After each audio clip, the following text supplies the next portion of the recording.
Hi, welcome to the video. I'm here to kind of give my top 10 planning tips for those of you who might want to go to Tokyo Disney.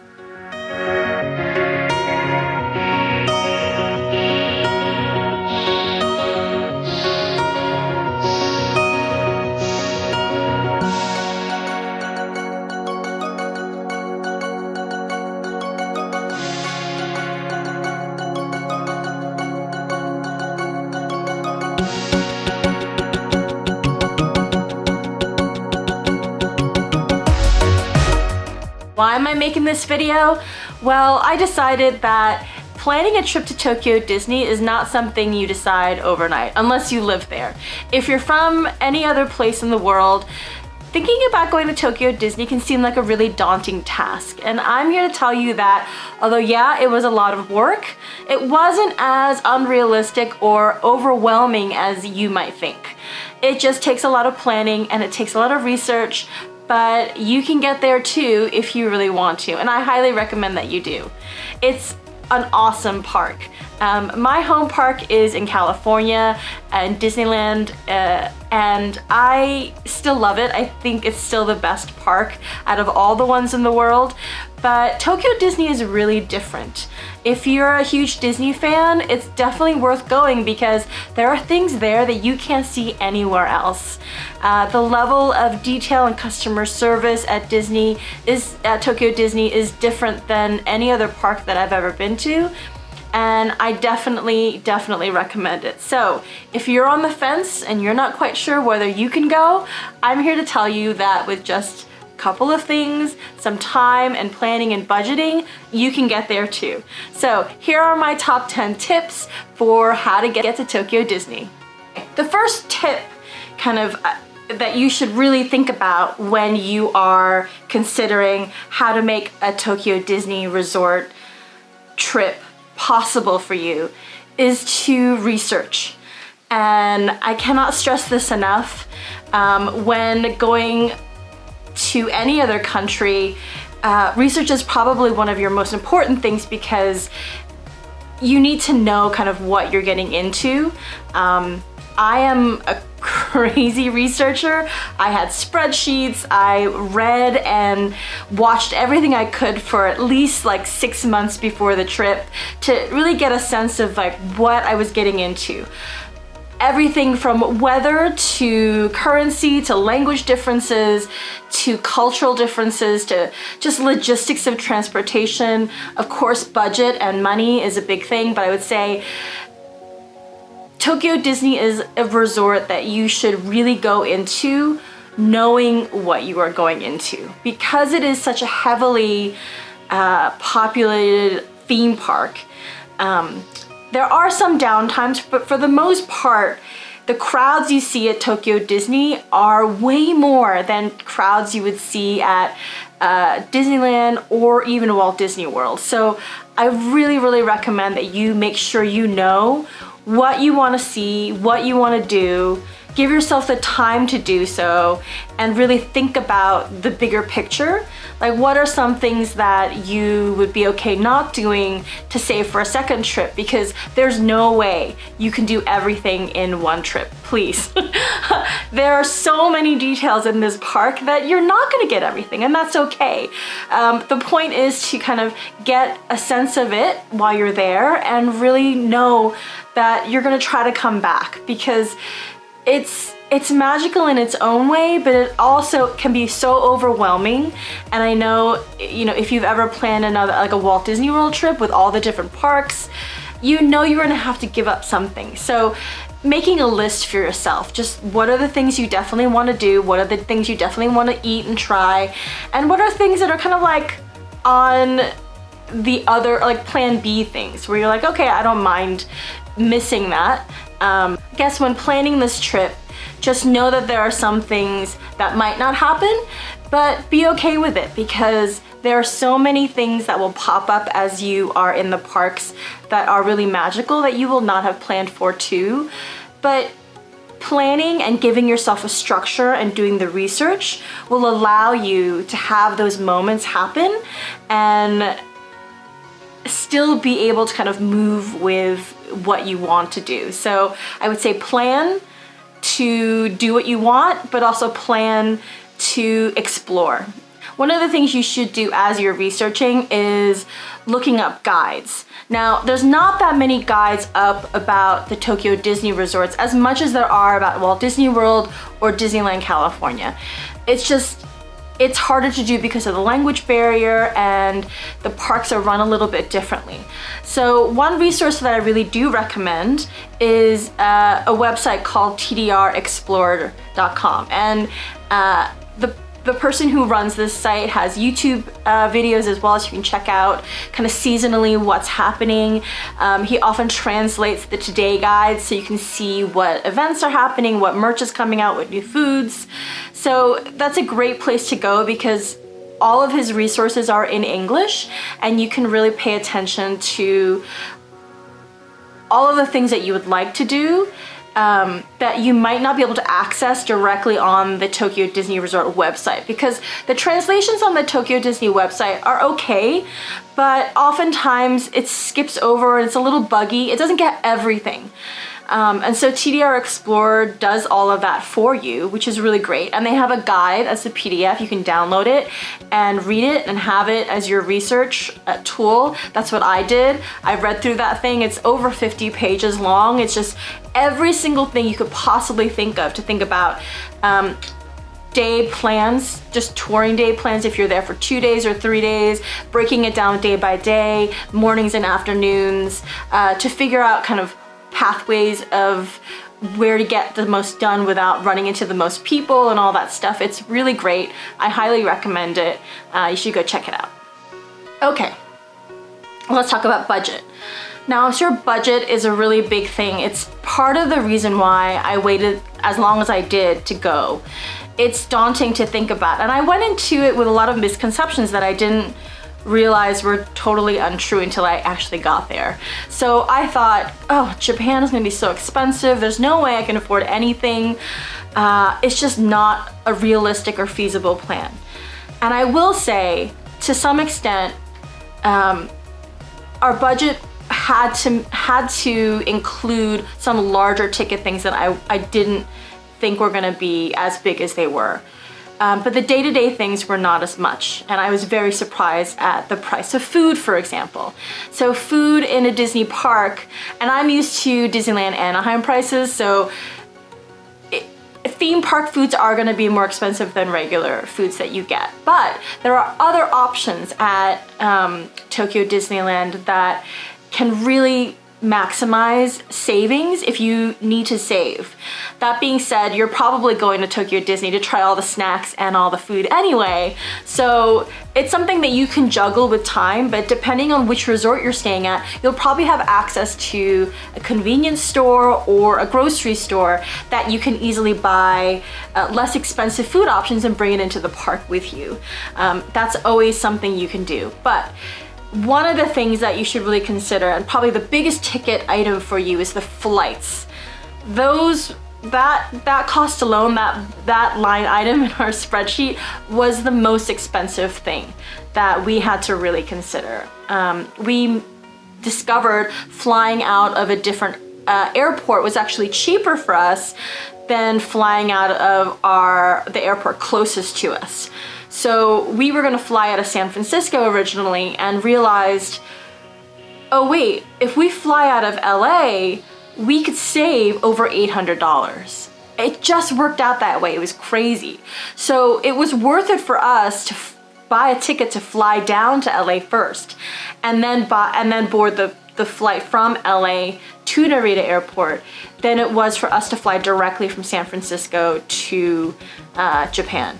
Now, it did take a little bit of planning, and we had to beat it at the airport a little bit longer than we wanted to, and of course there's a transfer and you have to like get your baggage and go through the whole process again, but it saved us over $1,200, and that alone made the trip so much more feasible for us than it would have been had we just given up because we couldn't afford the flight out of San Francisco. So do your research, check out areas around you, other airports around you that you could possibly fly out of. Also, depending on the season, and if you're flexible with dates, this is great because every now and then you do get really great sales depending on the airlines you're flying. And no matter, you know, what you're juggling, look at all the websites, look at all the different flights that you could possibly take. I definitely also recommend when you open your browser and you're looking for flights, make sure that you open your browser in incognito mode. Google Chrome has this, I know Firefox has this, where you basically hide yourself from websites that are sending information saying, hey, this person's looking for flights. For this flight in particular, because what happens is that information gets popped over to the airline you're interested in, and they will jack up the prices depending on what day and how your interest is. I know, it's horrible. But if you go into incognito mode, it basically masks you and hides you so they don't know who's looking. And so you will get better prices, a little bit more, less influenced prices for flights. So that's something I definitely do recommend. If you don't know what that is, look up incognito mode in any of your browsers, and that will help you find airlines. And I do recommend going directly to the airline website to find prices, and just keep checking. You can also, you know, sign up for different services that will give you information random times or however you get your flight. And if you're flexible with time, that can be something that really drives when you're gonna go to the parks. But also another thing to consider is the season in when you go. And I'll talk a little bit more about that later. But in terms of all the other stuff that I planned for, transportation, food, souvenirs and merchandise, which is totally optional, depends on how much you do want to spend. We saved up for all of those things.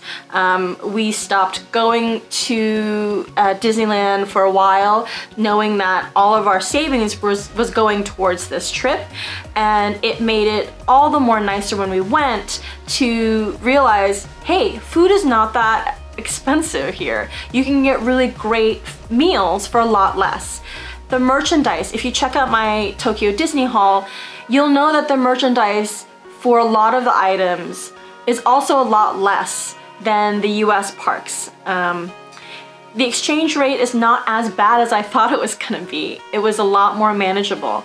And I will say that being able to go in with a certain amount, knowing that I saved, being able to get what I did want to get, and even finding things that I didn't even know I wanted was part of the fun, because Tokyo Disney Resort is a great park for shopping and eating. That is one of the best things about it.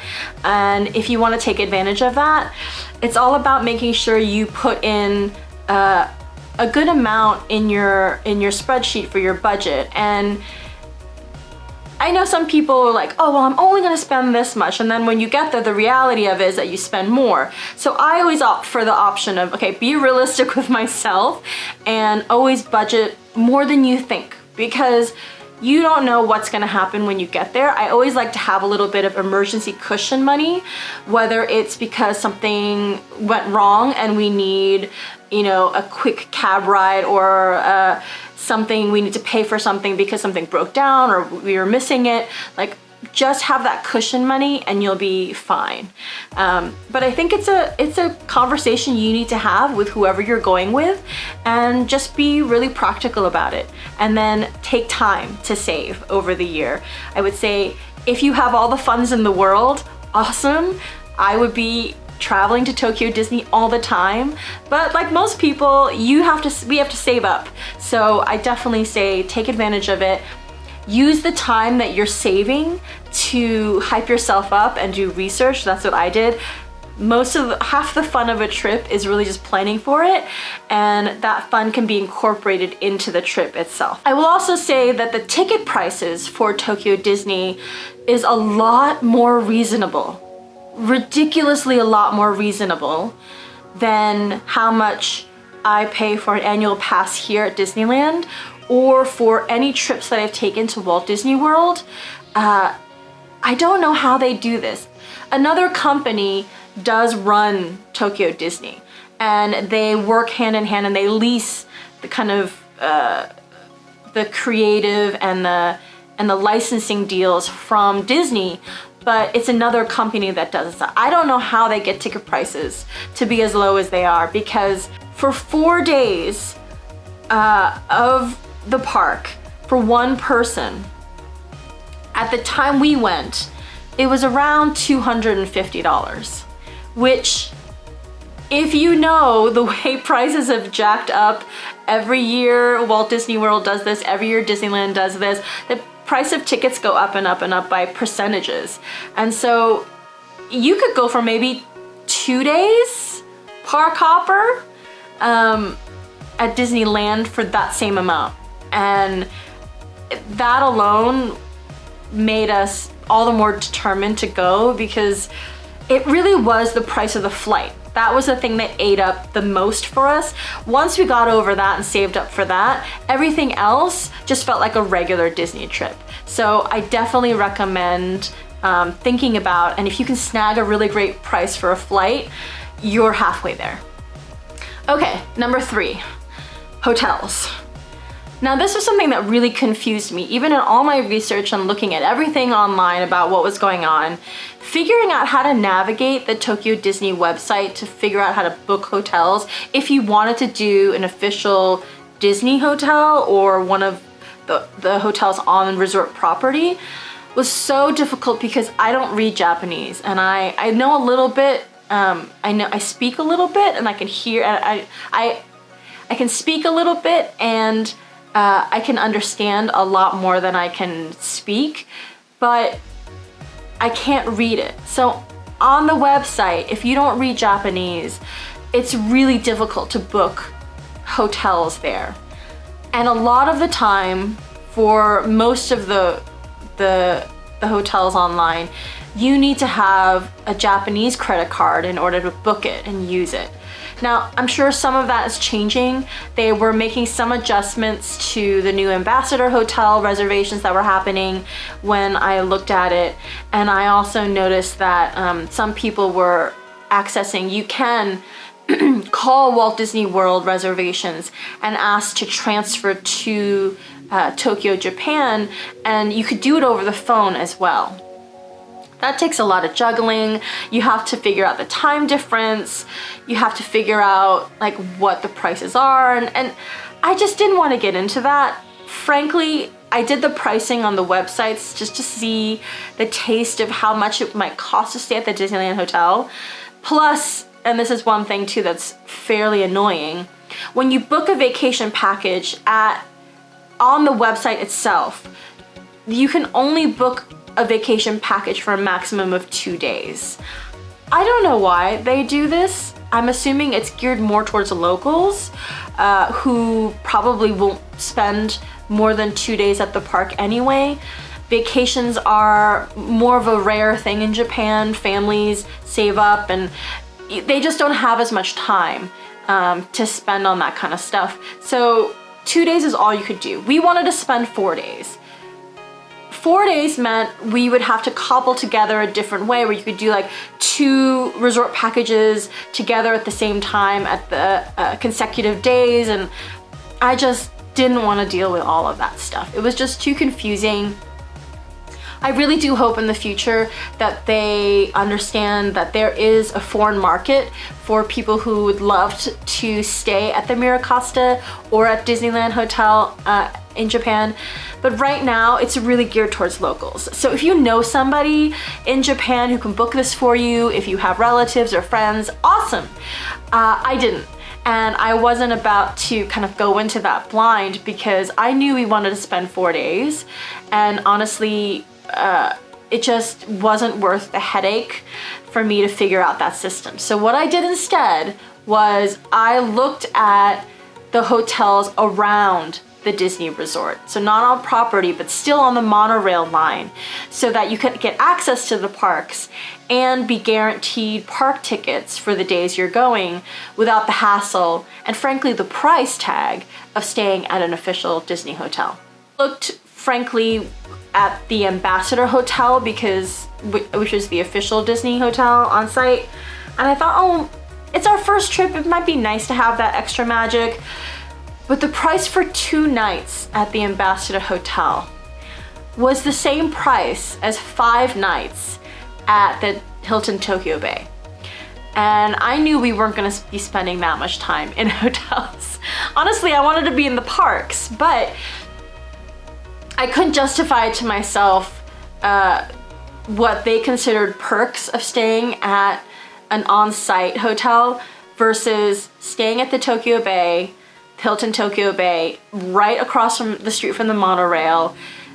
Really big, beautiful rooms, really comfortable amenities, and for a fraction of the price of what it would be like. So that was an easy decision to make.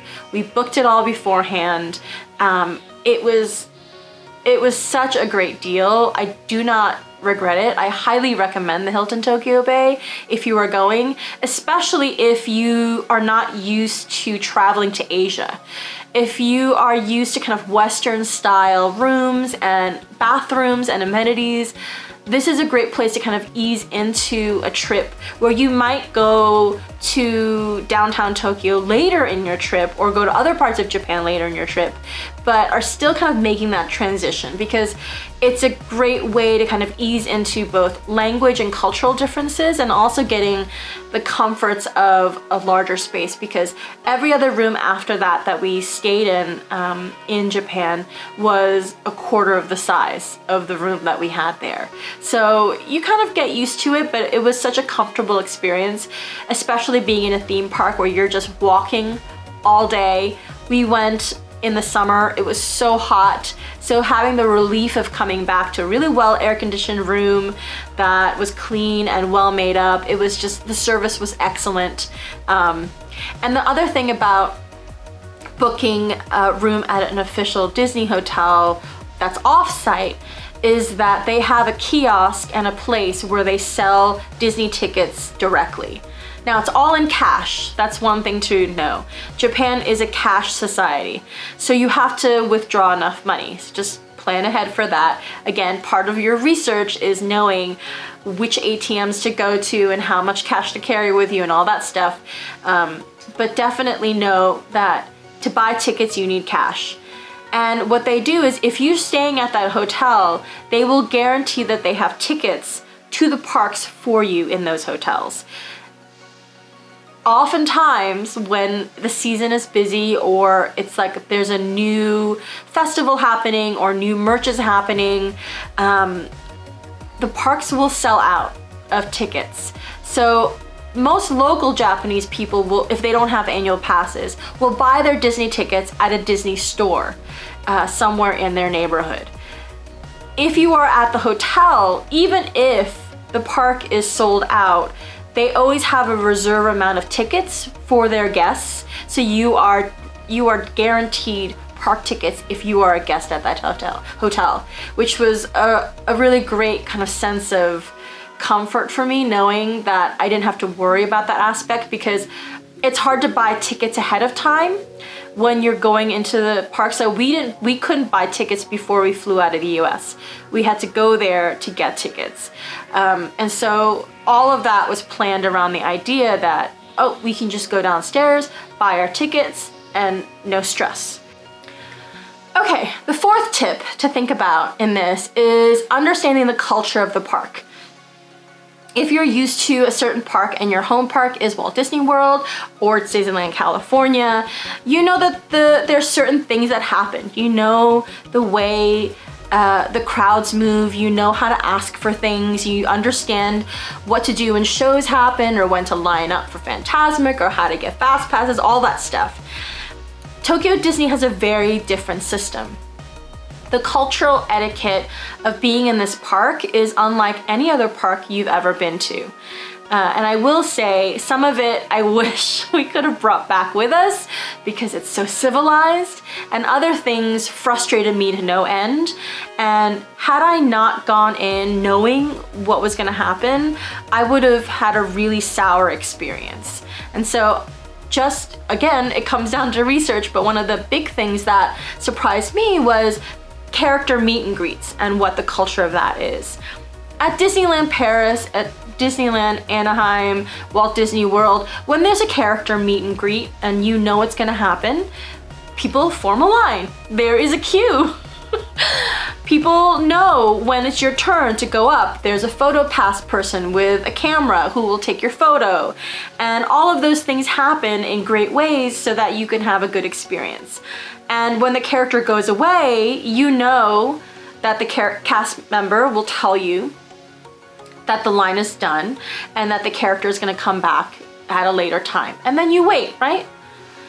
In Japan, it is, I don't know why they do it this way, because every other part of their culture is so orderly. But in character meet and greets there, people form a circle around the character. And you stand there and you wait to see if you will get chosen. So you cannot go up and the cast member who's the handler of the character will motion you away. You cannot go up to a character and ask for a photo and do all the things that you want to do. You have to wait till the character comes to you and picks you out of the crowd to talk to you. Now this happens sometimes, but more often than not, they're gonna be choosing the kids, because duh, right? That makes sense. But you're gonna see a lot of really rare characters at Tokyo Disney that you would never see at any other parks. The Cheshire Cat. I had never seen him before in any of the other parks. And he was just wandering around near Fantasyland, near the Queen of Hearts restaurant one afternoon. And I really wanted to go meet him, but you know, you just kind of stand there awkwardly at the peripheries waiting.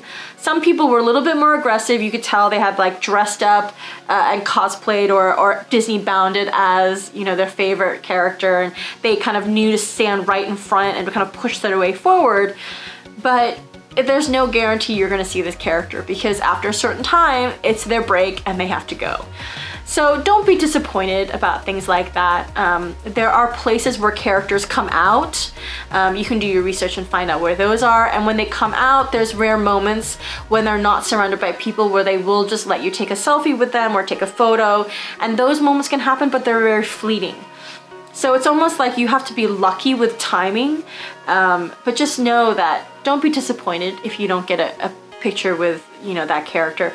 That's why I do recommend staying over 4 days, because you might get repeat chances, but just know it's a very different system. And so don't be mad if you can't get the photo with that one character. If it really is that important to you and is on the top of your list, then you know you're gonna plan to do and go into that kind of weird waiting circle a couple of times to make sure that the character recognizes you. Another thing about etiquette in the parks at Japan, in Tokyo, Japan, is parades and shows. If you've ever been to a US park and you've seen people, they're waiting for a parade, they'll save spots and you know, show up a couple hours in advance and save that, right? And wait for the parades. That happens in Tokyo, Japan too, except they're a lot nicer about it. And they're a lot more civilized about it. Now you'll often see people take out kind of these mats, and they will put them down on the floor so they don't have to sit on the actual concrete. So they'll sit on their little mats, and they will do so in a way that the first few rows as they're waiting are all sitting, and they will sit patiently until the parade's about to start, up to an hour and a half before any of these things happen. And what the cast members help people do, help the crowds do, although the crowds kind of know this system anyway, and it's good to know if you're gonna go and it's gonna happen when you see it, is that the first few rows always sit. And that's so that the people behind them, because the crowds are so large at these parks, so the people behind them can see over them.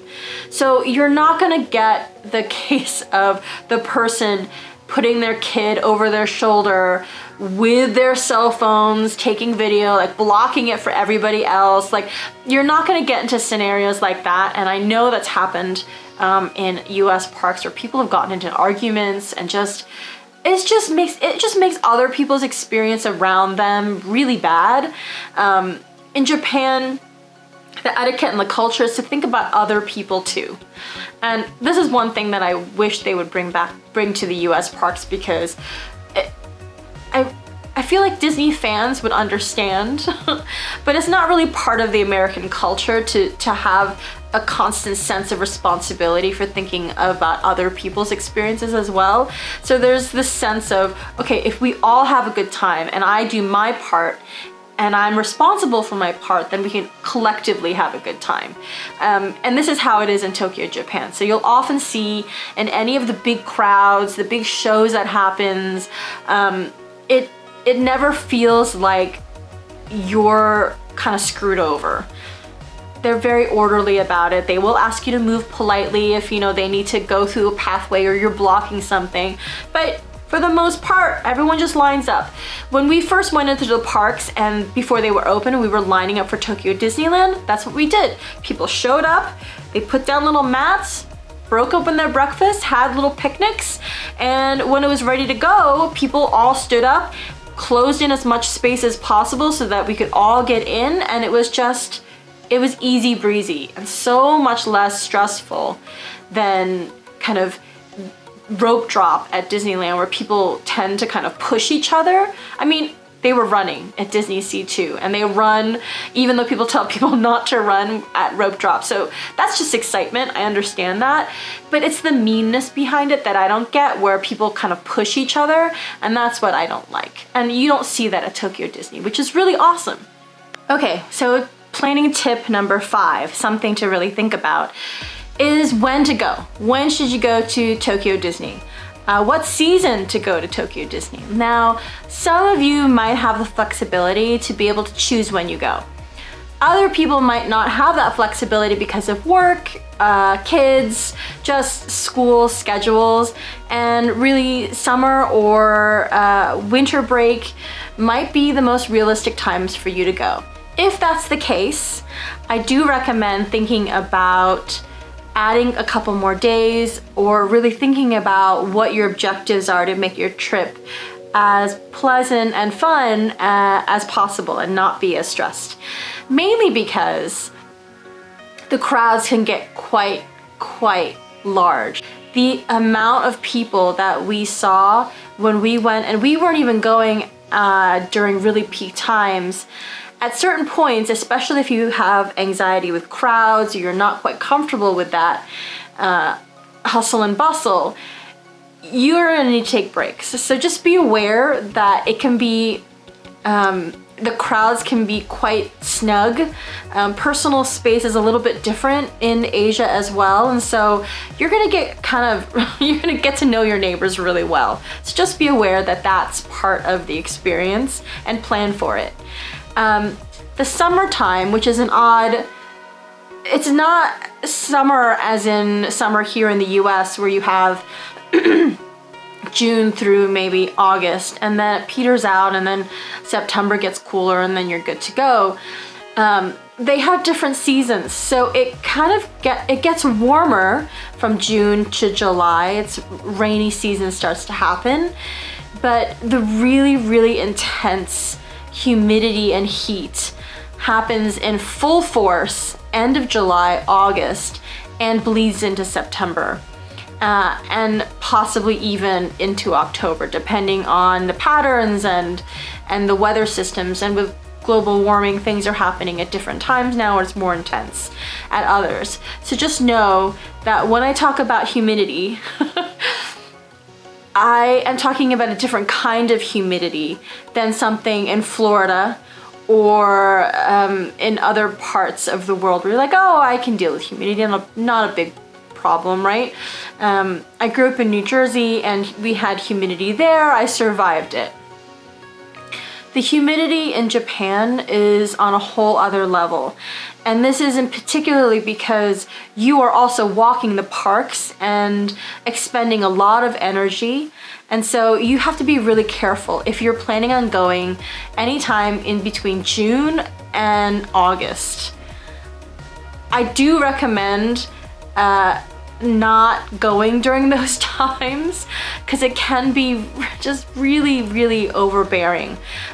When we were there, the temperatures would say, 82 degrees. And we'd be like, oh, that's perfect, fine. With 80% humidity, which made it feel more like 100 degrees and zapped all of our kind of sense of energy at any given point. We had to kind of leave after lunch, take a break in the middle of the day, and not come back out until the sun had set, because it was just so draining on us and we were so tired. And we're pretty seasoned park goers. Like we can go for quite a long time, but we really underestimated the humidity of that season. And I really wish I had planned at a different time, but like I said, sometimes you can't plan for that because of the way vacations work and our school schedules, and it was just something that we had to kind of plan into our trip, knowing that that's what was gonna happen. And again, that's also one of the reasons why we decided to go for 4 days rather than just 2. And really, if you want and you have young kids and you have family members who are maybe a little bit more prone to exhaustion or have issues with extreme heat, just plan in extra days and know that maybe you might only spend the morning and come back to your hotel, go to the pool or spending it indoors, because it's really, really hot.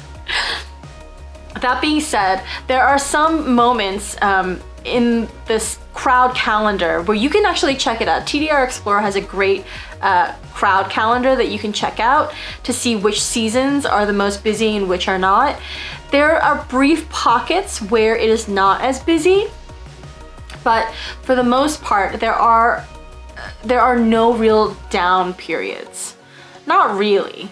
I mean, the rain can get in the way of certain days that not being as busy, but I will say the weekends, stay away during the weekends. Saturday and Sunday, and sometimes even Friday, can become really, really packed.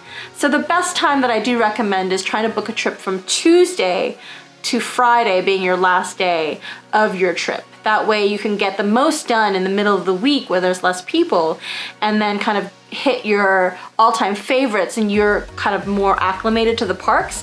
So on the last day, you'll know what you want to do and kind of revisit the best of, and you can spend the first few days not having to battle through crowds as much as you would had you started off on a Saturday. Like, do not start off your Disney trip in Japan on a Saturday. That's when a lot of the locals come by. It just gets crazy. So be aware that depending on which time you go and what temperatures you're looking at, that can all affect your trip and your experience. So just be really realistic with yourself. If you can only go during the summer, then no, you're gonna take it easy, take it slow, you will miss some things, but that's okay because you've planned for that and there's a cushion for that. But just know, it's a highly seasonal kind of place, and so you're gonna get extreme colds in the winter, you're gonna get extreme hot in the summer with rainy season because it's Asia, so you will get downpours. And just be able to be flexible and adaptable with that, and your trip will be fine. Tip number 6, food options. Now, this was something that was really big in our household, mainly because my husband is vegetarian. I'm not vegetarian, I can eat spicy food. There's no real allergies I have to deal with. So I didn't even think about it until I was looking at the menus to kind of think about, oh, what reservations do I wanna make? And I realized, oh, they don't have any vegetarian options. And if you're vegan, it's even harder. There are literally maybe 2 places in each park that have vegetarian options, like real vegetarian options for entrees. They have lots of desserts that are vegetarian. Lots of French fry options, side dishes, but in terms of actual meals, that is gonna be something that's gonna be very difficult to navigate. If you have a very strict food allergy or preferences or dietary restrictions and needs, you can bring in your own food to the parks and they don't mind. It's something that takes a little bit of extra planning, going to a grocery store or convenience store beforehand, buying your meals and planning those out, knowing that you're probably not going to be able to eat a lot of the things that are there, especially if you don't like spice or you particularly don't like Japanese style food, because the majority of the things there are going to be Japanese styled, even Western foods. So if you don't like curry, if you don't like certain kinds of spice, then you might not have such a great time with the food. So I do recommend thinking about what your food needs are before you go to the park and just prepare yourself. We really did have to kind of make our decisions based on what Alan could eat. Some of it meant I didn't get to eat in certain restaurants that I really wanted to. The great places for us were more like, they call it buffet, like a buffet and a cafeteria put together. It's like a buffeteria, which basically was like a larger buffet. They also, unlike American Disney park food, they don't customize it as much. They will not make a lot of substitutions and allowances in their menus. So when you go and get things, that's how it is. It's not like you can go talk to somebody or have a chef come out and talk to you or point to different parts in the menu where you're like, can I have the gluten-free this or the vegan this? They don't do that there. You basically, what they give you is what you get. And if you can't handle that, then you're not eating it. So that's something that it's a lot more strict, and you have to kind of take that into account when you're going, to know that if you are vegan, plan ahead, download the Happy Cow app, eat outside the parks. There's a lot of more options at the Expiari, which is their downtown Disney. They do have more vegetarian options there and some vegan options, but inside the park itself, there's very, very few, especially if you're vegan. There's almost nothing.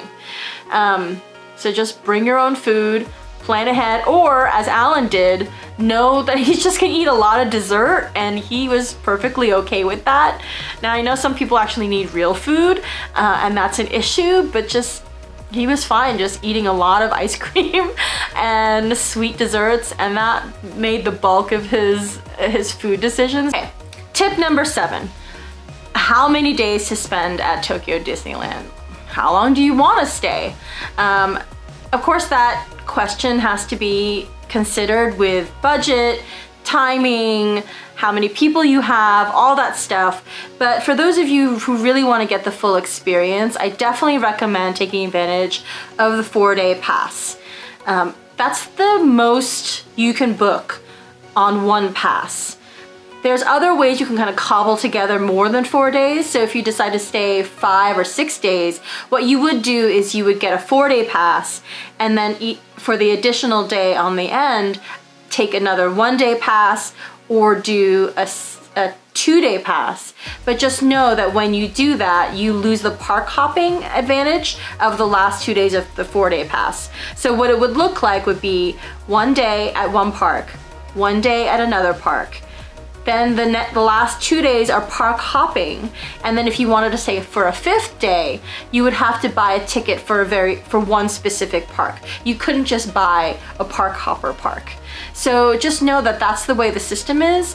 I'm not quite sure why they do that, other than to control crowd sizes and know when or how many people will be going at a certain day, and to be able to monitor that. But just know, if you're going to be doing that you would need to buy different packets of tickets on top of a 4-day pass if you want to do 5 or 6 days. Some people like to spend the whole week there. I know people who go to Walt Disney World and can easily do a 7-day trip where maybe 6 days are resort days, and then 6 days are park days and 1 day is resort day. But at Tokyo Disney it's a little bit different. But I think 4 days for your first trip is plenty of time. It can be overwhelming at times, so to spend more than that might be a little exhausting. Again, plan this trip knowing you're gonna be back, that you'll go again, and there'll be other times for you to re-experience the parks. But if it is your very first time, I definitely recommend a 4-day pass.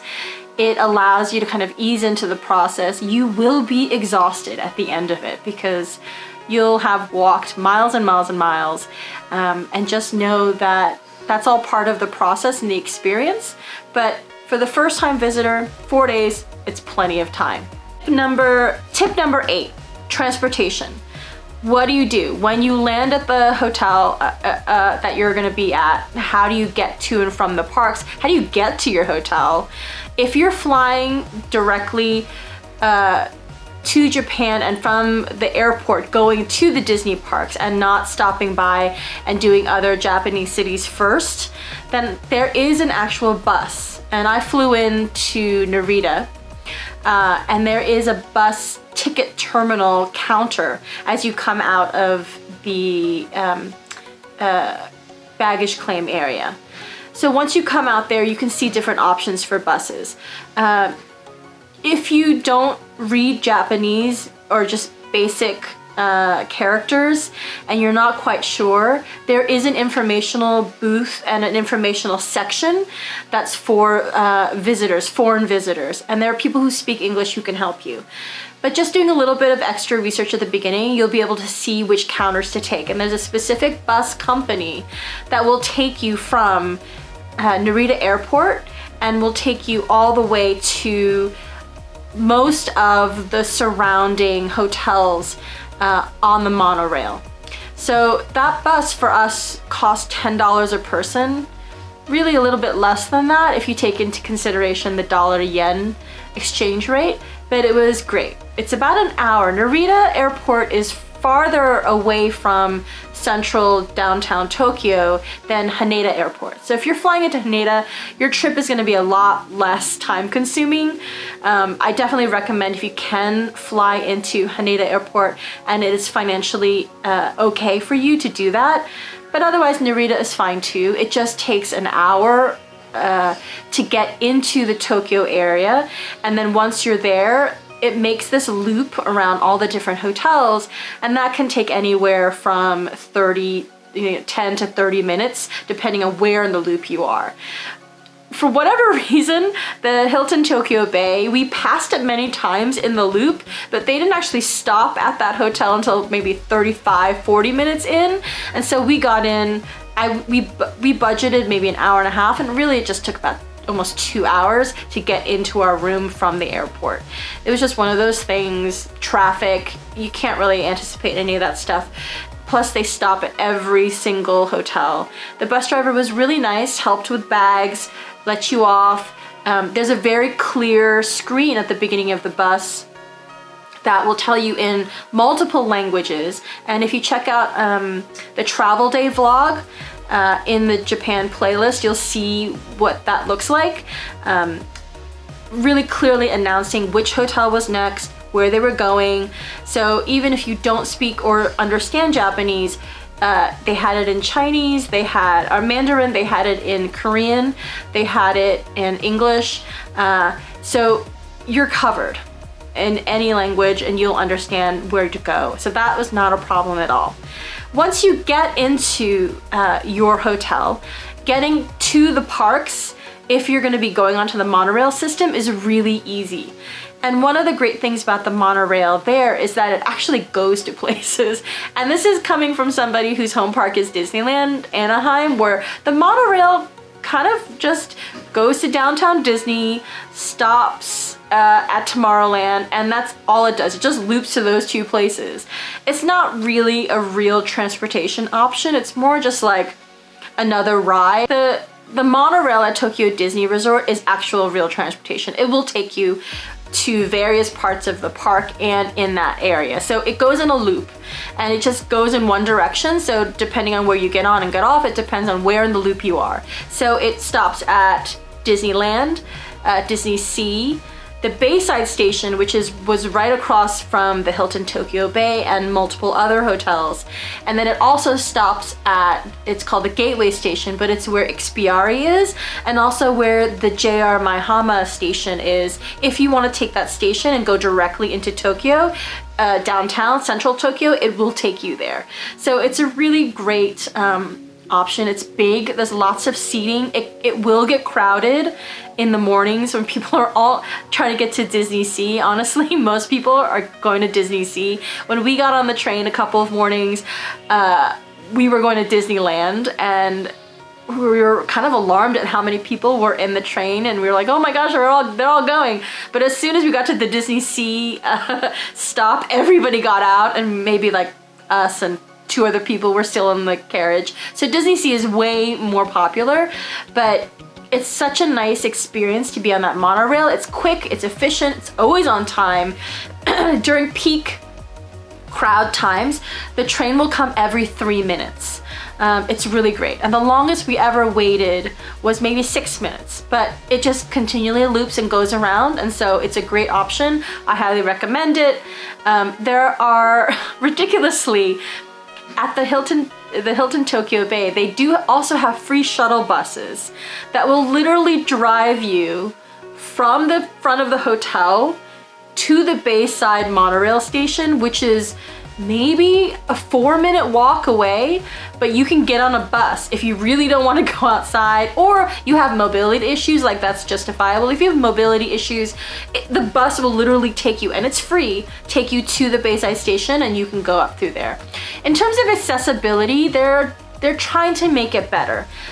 There was a concerted effort within kind of the Japanese tourism industry in preparation for the World Rugby Cup and for the Olympics coming up to make accessibility a major part of their restructuring of how transportation works in Japan. So there are going to be elevators, although sometimes they're not always working. They're doing some construction, so just be aware of that, but they try to have ways for if you are in a wheelchair or you have other mobility issues, they do have elevators. They're a little slow, but they will get you there. And within the parks as well, they try to make it so that people who have accessibility issues or need to have a little bit more time or attention get that help. And they're really nice and polite. They're super accommodating. So don't be afraid to ask if that is something that you need to consider. For those of you who need to use a kind of electric chair, electric vehicle, those, we hardly saw those in the park at all. They're not really prevalent. You can't rent one at the parks like you can in Anaheim or in Walt Disney World. We just didn't see any of that. We did see some people with modified walkers or with wheelchairs that were smaller in build than the ones in America. So if you're going to be using an EVC, I don't know in terms of how much they're going to be building and renovating to make space for that. It just, with the crowds and the amount of people and the crush there is there, it's not, we just didn't see any. Neither did we see that many strollers, frankly, baby strollers. They're not as big as they are in the US, and I know that Disneyland and Walt Disney World have changed a lot of their rules surrounding the size of strollers, but in Japan we saw the very slim basic ones for younger children. We didn't see very young kids. We didn't see a lot of babies. A lot of those people just didn't bring their kids to the park, and that was just kind of the way the culture of that park is, and just be aware of that. So after our trip to the parks, after our last day at the hotel, there's also a bus service that will take you, a free shuttle service actually, that's hosted by Hilton Tokyo Bay, I guess within the circle of hotels there. A free shuttle that will take you to Maihama Station, the JR station there. And we actually went into Tokyo for a few days and then traveled up and down Japan. So we went directly there and they dropped us off, our bags, no problem. And that was really, really easy and so nice to have as a free transportation option, and you didn't have to really think about that. But another thing that if you're not gonna go into Tokyo or extend your trip, maybe you're only going to Tokyo Disney Resort and that's all you're doing and you're just gonna fly back. They do also have shuttles that will take you back to the airport. And they're really affordable. Again, I think it's again $10 just to get back to the airport. Easy peasy. They take your bags and you set them up and you go, and it's a really great service. So don't worry about when you're there. The hotel will take care of you. If you go up to any of the people at the front desk, there's a specific desk for just transportation, and you can ask them and they'll help you out. So I cannot more highly recommend the Hilton Tokyo Bay and our experiences there. It was everything you could possibly need. It was all in one hotel, and we didn't have to worry about any of our kind of anxieties or jitters about, oh, we won't know how to do certain things. Like, everything was there and we were able to figure it out, and they're so nice. So I definitely recommend going. So the ninth thing to think about, which is something that I thought I had all taken care of, but I clearly didn't really consider all that much, is baggage. When you've purchased all of this awesome Tokyo Disney Resort merch, what do you do with it? Because if you know the way the trains work in Japan and just everything, the hotel rooms being smaller, everything's more compact. Going up and down stairs, because the train stations and the subway stations, you're not gonna find escalators for the most part. You're just gonna be going up and down various flights of stairs constantly. Are you really gonna wanna be carrying around huge suitcases full of stuff? Especially because after our Disney part of the trip, we decided to then go and explore the rest of Japan. We had some friends to meet up with, and we took trains up and down, but there's really no way to do that when you're carrying these giant suitcases. Like, I would not have survived. And so I really had to think about, well, what do I do? Do I just not buy anything? Like, that was not an option. I had stuff to bring back. Like, I have this hamburger. I had big things to bring back. I had things that friends had asked for that I was bringing back with me. It was part of the fun of the trip. So I knew I had to figure out some way of doing that.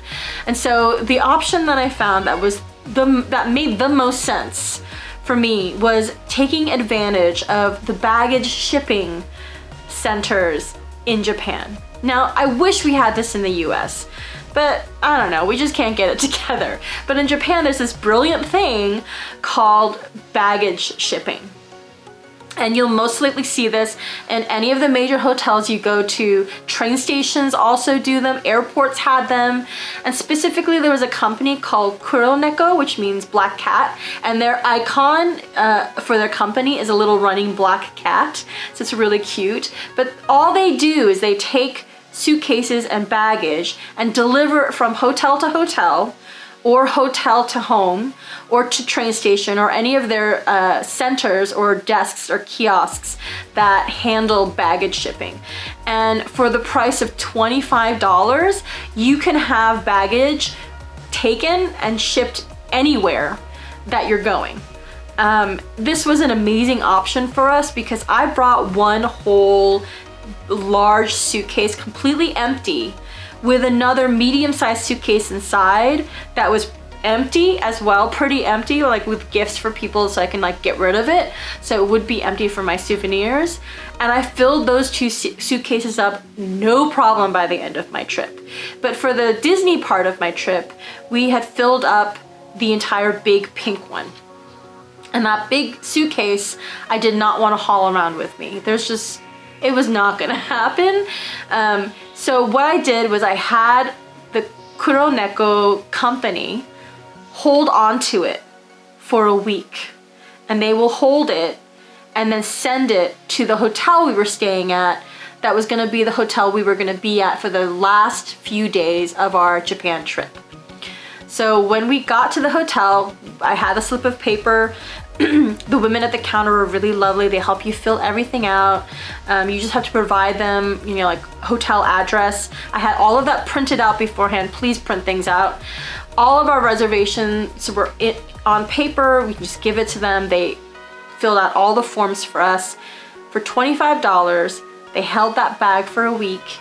And then when we arrived at our final hotel that we were gonna stay for 2 nights before we flew out of Tokyo and back to the US, when we got into our room, our bag was already there, which was so so nice. The customer service in Japan is legendary, and I just miss it so much. There was no hunting for receipts, no, oh, it doesn't seem like our system had none of that. It was so efficient and so incredibly inexpensive. I was shocked that it worked as well as it did. And so if you know you're not gonna need a bag for a day, because there is a bit of a lag time, and we knew we're not gonna need that suitcase for the week that we were jumping on and off trains and going around to places. We knew that we could just wait until we got to the end of the trip. That way we could take it with us to the airport and we were ready to go home. So that is an excellent option. I will put the link down below of their company so you can do a little bit of research. They have a website that's in English, but it's a little confusing. They have some routes, but just know that in Hilton Tokyo Bay, they have their own counter where, I mean, it's open for a specific amount of time, but when they're closed, you can always go to the baggage counter and they'll help you too. You go there, bring your bag, show up with all your information, and they will do it and help you. And we were in and out in 10 minutes. It was so amazing and made our lives so much easier, because I really thought I would have to carry that suitcase or have to rent some kind of locker. But the lockers in Japan, you can only rent for a certain amount of time. You cannot leave things overnight. So that meant we would have to constantly move lockers, and I didn't know what I was gonna do. There's also the option, and some people do this, of mailing things back to yourself. So you can go to the Japanese post office and take all your souvenirs, package it up. They have those options too at the hotel, but it costs quite a lot. You mailing it back to yourself within a week to the US can easily go upwards of $100. If you take the option to mail it back by boat, which can take anywhere from 2 to 3 months, that's a lot cheaper, but you would want to enjoy your souvenirs when you get back. To wait another 2 months to even see those, that's hard. So I do recommend using this. This service though will only hold your bags for about a week, and that's it. So if you're traveling more than that, I do recommend building in breaks in between. But it was perfect for us because we had a week in Disney and then a week traveling around Japan, and we got our bag right back at the end, and we were able to get on the flight and go home with all of our souvenirs. And so that was really amazing. Last, number 10, the last thing to think about that might spur some kind of anxiety in you when you're planning on doing the trip, or that might perhaps have prevented you from even thinking about going to Tokyo Disney, is the language barrier. How much Japanese do you need to know to be able to survive the trip? Do you need to know Japanese at all? What do you do? What if you're stuck and you're just like, you don't know what to do, you're waving at people using hand gestures and you can't communicate?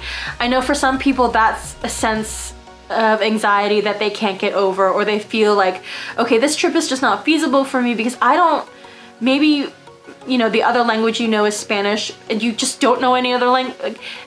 Don't worry about it. I will say, if you want to go to Tokyo Disney Resort, if you know English and you're polite and you're open and eager for new experiences and you're willing to be gracious and maybe use Google Translate or use hand gestures or write things down and be patient, you do not need to know Japanese. Everyone we worked with and saw in our trip and had asked questions with, they were very capable, more so than I think people in America are in terms of navigating English. I think if somebody from Japan came here and tried to navigate in Japanese, like that would just not happen, right? Americans are not second language people in general.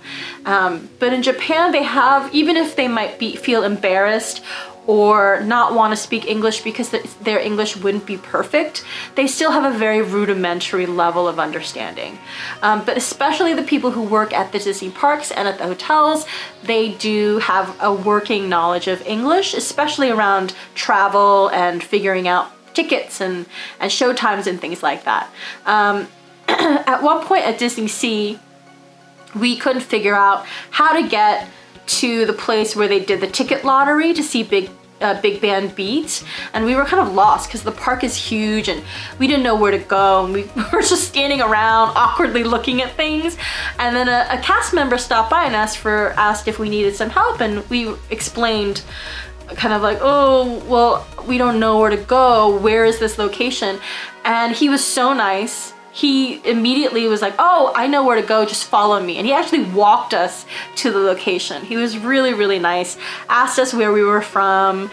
We said we were from California. He got really excited and said, oh, I really want to go to Star Wars Galaxy at Galaxy's Edge. I'm excited to go to Star Wars Land. And we talked a little bit about that. I mean, it wasn't the most perfect conversation, but if you can clearly see that we both loved Disney, and for that conversation, that was all we really needed. And so he was so nice, dropped us off, told us to have a great trip, and we didn't win the lottery, unfortunately, but that was a great moment we had. And I will say that all of the cast members at Tokyo Disney were so nice, just really accommodating and willing to do whatever it is to make our trip the best. The customer service in Japan is so great. They will bend over backwards to make your experience a wonderful one. And as long as you, thank them with a smile and you are gracious and patient, you will not have a problem traveling around, because it's really streamlined to make sure that even if maybe they don't speak to you directly, they will have something written and translated in English, because maybe, they're not confident in their English, but they will have something on paper to show you and to point to and to say, is this what you mean?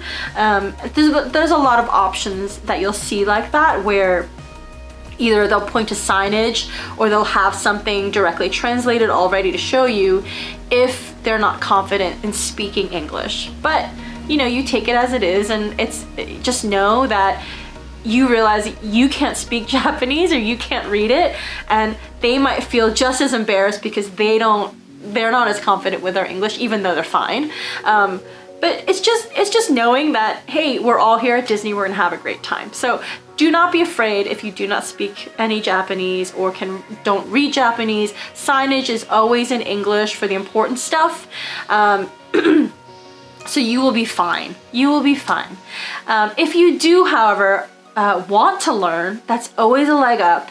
Just really basic words, reading the language in terms of the hiragana and the katakana, it's totally worth it, because it's just alphabets and you can kind of read through and figure things out. It just takes a little bit of practice.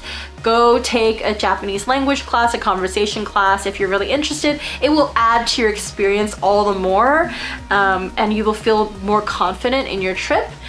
Kanji, however, is Chinese characters, and that just takes straight memorization. It's a little bit more difficult. They do have a system of 3 different alphabets or ways of writing and speaking their language, so just know it gets complicated. It's a very difficult language to learn, but with just, simple phrases of like bathroom and, where and how much, like just, tourism information that phrases you can learn. It's always helpful. I do recommend it. It's fun to learn that stuff. But that's me. If you're not a language person, don't worry, you'll be fine with English. But don't let that stop you from planning a trip to Tokyo Disney, because it's worth going to. And it's worth going to even if you're unprepared or just like, oh, it's not realistic, like I'd never survive it. You can. It just takes time and preparation and tons of research, a lot of patience, but at the end of the day, it's really exciting to be planning a trip. For me, most of the trip planning process is an exciting part for me, because the anticipation of knowing I get to experience all these things is part of the fun. So don't hold back. Go if you can, save up, that's important, and just ride the wave. It's a really great experience. I can't wait to plan my next trip to go. I'm hoping sometime in the next few years after the Olympics and the craziness is over, to go back when the crowds are a little bit less, once they start opening like the new Beauty and the Beast area, and possibly like extending our Asia trip and going to maybe Shanghai Disney, which I've never been to because they're making like a whole Zootopia land.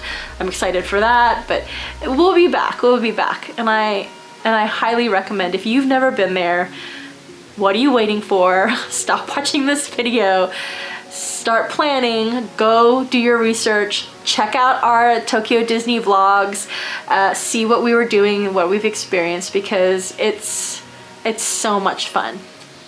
So I hope these tips helped. I hope you are excited about going too. I know that showing my sister our Tokyo Disney haul got her really excited, and I am definitely gonna make sure she comes with us this next trip because she missed out the first time. Or if you know somebody who is going or trying to plan or wants to go to Tokyo Disney, share this video with them and maybe they'll be excited too and just really start making that first leap into planning, because it's worth it. It's so much worth it. Anyway, thanks for watching. If you have any questions or comments, or if I didn't cover something that you are interested in, let me know in the comments below. Like the video, subscribe for more stuff. I'm going to be uploading a ton more of our Tokyo and other Japan travel vlogs that are non-Disney, and you can check those out and see what we're up to. All right, thanks, bye.